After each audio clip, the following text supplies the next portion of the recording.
Second cataclysmic occurrence in the USA this year, 2020, was the George Floyd killing. Obviously, Mr. Floyd should not have been killed. All right, you can make every excuse in the world, but he's a drug addict. He's causing a low-level beef, and he winds up dead after 4 officers in Minneapolis, Minnesota answered the call. Didn't happen. We all of us who are fair-minded acknowledge that. In the beginning, there was a coming together of Americans saying, can't do this. Okay, we can't have the policeman's knee on the guy and the guy saying he can't breathe. Can't do it. Particularly because the guy doesn't have a weapon. He's not, a murderer and like that. Timeline. So May 25th, Floyd is killed in Minneapolis. Okay? And the 4 officers involved, Derek Chauvin, Thomas Lane, Thao To, and Alexander Kuhn, have all been charged. Derek Chauvin charged with murder. The others, manslaughter. Okay? The trial begins March 8th. It's supposed to begin March 8th. All right? They're preparing now.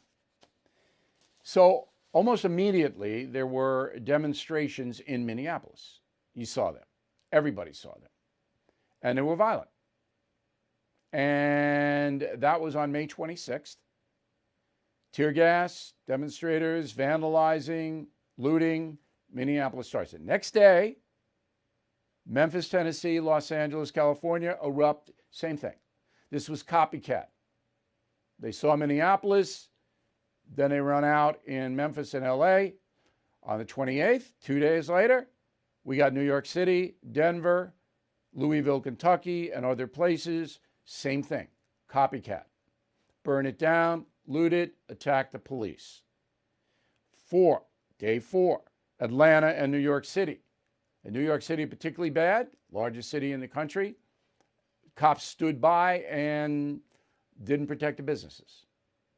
Okay? Looters went in, burned, did whatever they wanted to do in New York City. Then Chicago.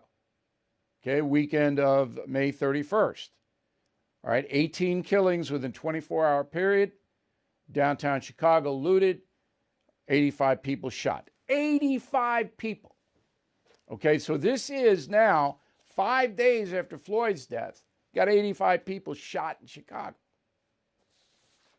Then Seattle goes up on May 30th. And then the nuts, because the weak leadership in Seattle allowed them to do whatever they wanted, take over a 4-square block area of the city. Okay, you remember that. All right. Inslee, the governor of Washington State, mobilizes the National Guard, but they don't do anything. Nobody does anything. And there are, I think, 3 murders in the occupied area. Could have been 2. New York City continues almost every night. Here, the looters run a while. And then Portland, Oregon goes up. Still going on in Portland, Oregon. They can't control anything out there. All of the cities I mentioned have one thing in common. They're run by far left mayors and city councils. All of them. You didn't see these riots in cities run by conservative people. Didn't happen. Although Memphis, Tennessee, you can debate it. All right. So, in the civil unrest, since George Floyd was killed, there were more than 12,000 destructive incidents. 12,000. 8,000 of the 12 were linked to the Black Lives Matter movement, which is a communist organization. 8,000 out of 12 were spurred by BLM. Okay? This is according to the Armed Conflict Location and Event Data Project. It's hard data.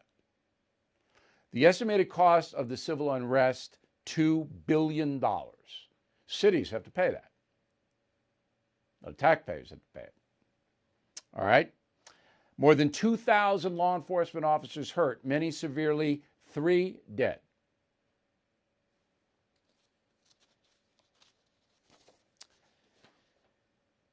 Since George Floyd died, 25 Americans have been killed, civilians, 25 dead. Okay? 16,000 people arrested. 53% of those cases dropped by liberal prosecutors. Half. 16 arrested, 8,000 dropped. Not going to prosecute. And we're talking looters and arsonists here. And people who assault police. They walk. All right?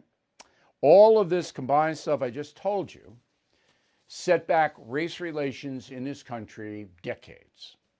Decades.